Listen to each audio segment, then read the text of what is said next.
In a healthy brain, when you get hurt, there's a part of your brain that lights up. It says, hey, something's wrong, let's protect it. That's a normal response.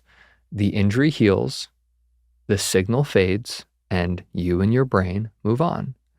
But in some people, that's not what happens. In a series of studies, Dr. Vania Apkarian, one of the leading pain neuroscientists in the world, and his team looked at people who just hurt their backs, and they tracked them for a year to see what happened. And here's what's wild.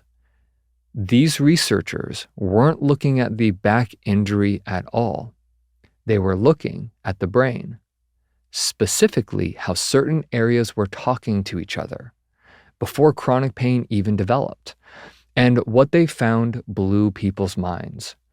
In the people who went on to heal normally, pain activated the parts of the brain responsible for sensing and responding to physical damage, kind of like a check engine light.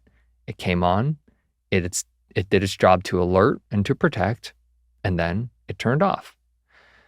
But in the people who developed chronic pain, something entirely different happened.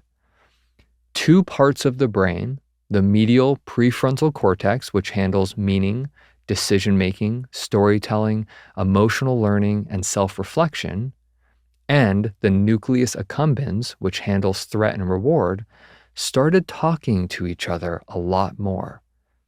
And they kept talking, even when the injury healed. And here's the kicker. That over-communication between just those two regions of the brain, before pain became chronic, could predict with 85% accuracy who would still be in pain a year later. Said differently, these researchers didn't even need to look at the back, not the injury, not the MRI. They could just look at your brain scan, specifically how these two areas of the brain were talking, and almost perfectly predict who would stay in pain.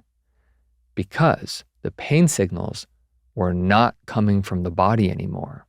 It was coming from the way that the brain had learned to expect it.